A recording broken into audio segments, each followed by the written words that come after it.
The government hopes its measures to crack down on loan sharks will come into effect from 2020. It plans to cap the total amount that can be charged in interest and fees on the high-cost loans at 100% of the amount borrowed. There'll also be tougher penalties for lenders who break the rules, including fines of up to $600,000. And the law will also be strengthened to give consumers clearer powers when asking uninvited salespeople to leave their premises, including strengthening the legal status of Do Not Knock stickers. Kris Faafoi is the Commerce and Consumer Affairs Minister and joins us now on the phone. Good evening to you. Hi, Alex. Now, you've got some stringent rules here, more than $500,000 if you break the rules. That 100% target looks good on smaller amounts. So say you borrow $500, the most you'll pay back in total is $1,000. But a lot of these loans are bigger amounts, aren't they? And, you know, paying back $20,000 after borrowing $10,000 sounds a lot worse, doesn't it? I mean, how did you arrange that figure? Oh, look, we had a look at, we had many options in a discussion paper that we released, I think, in June.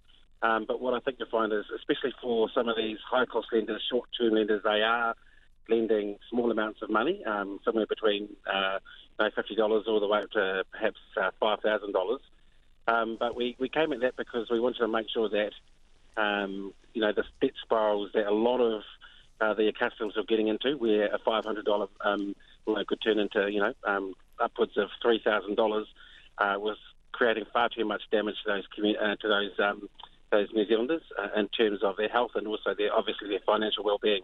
Yeah, and this is not new. This has been happening for a while. In fact, the past government put laws in place back in 2015 to curb this. Why are your new rules better?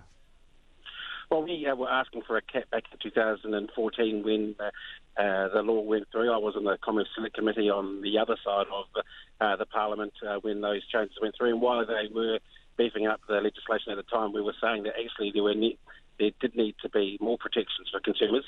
Since those changes came in 2015 to the laws around lending, the kinds of damage and pain that it's been causing, especially the most vulnerable consumers, has continued. So we signalled before the election and made it one of our priorities in the commerce space to make sure we gave much more protection to those vulnerable consumers who are getting into those debt spirals, which they find are very difficult to get out of. Yeah, sure. And I mean, what really this is about is targeting those, those underground loan sharks, because you can keep bringing in more and more rules, but really you've got to target the people that are breaking them.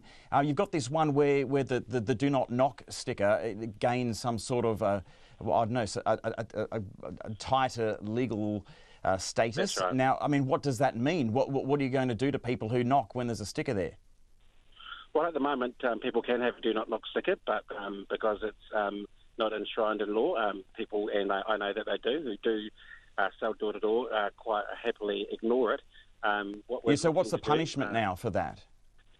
Well, that's what we're going to develop during the regulation-making phase of the law. We're still yet to draft the law, and we're still yet to figure out what exactly the sweet point is. But okay, so the finer detail's not quite there yet. I mean, a lot of these people are also targeted online through social media. Is your law going to include penalties for people that choose that avenue? Yes, certainly. So it's going to be technology neutral. So whether or not people are being targeted via online or with traditional advertising, it doesn't matter. One of the things that we are also doing in that respect is there are a lot of companies that do target people in their own language, whether it be Samoan, Tongan, whatever, especially in the likes of South Auckland and Porirua, where I'm from. We're saying that if you advertise to those people in their own language, you have to give them all the details of the loan in their own language too, so they understand exactly what they're getting themselves into. That's one of the weaknesses in the system, and that's one of the protections we're going to build into the system to make sure that those people who are going into these loans know exactly what they're getting themselves into.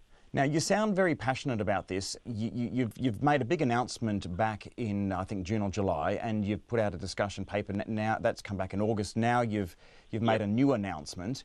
Why aren't we going to see a law before 2020 on this? Well, it's going to take us time to draft the law and get it through the Parliament. We want to make sure we have a good select committee process. we're saying 2020 conservatively at the stage.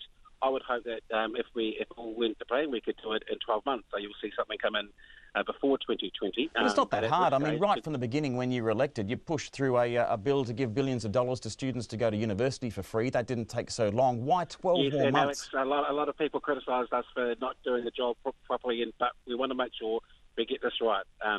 It is going to take us time to draft. It does take time to get legislation through the Parliament, as I was saying. We're conservatively saying 2020. I would like it to happen tomorrow, but we've got a thing called Parliament and we have to pass laws. Hey, Kris, I know you're not the Finance Minister, but we've just posted a big surplus. Is there not a way to get to the root cause of this and to cut out the need for people to be seeking out these loan sharks by paying low-income earners a little bit more? Well, we're certainly doing that, and in our first 100 days, we looked at making sure we lift the incomes of those lowest earners in New Zealand. In terms of family support, we've offered more in that area too. We know that New Zealanders have to borrow at some stage. Sometimes the fridge packs up or you need new tyres on the car. So what we're trying to make sure is that people go to safe places. And I heard Ngā Tangata Finance earlier on your show say that we do need to scale up the likes of their organisation to make sure there are either low interest or nil interest loans available to communities. That's one of the things that we have to get onto as we do this legislation as well. But we have to put in protections for people who will go and borrow and take out the hard end of the market, which has been preying on the most vulnerable consumers for some time. Thank you for your time. Kris Faafoi, the Commerce and Consumer Affairs Minister there.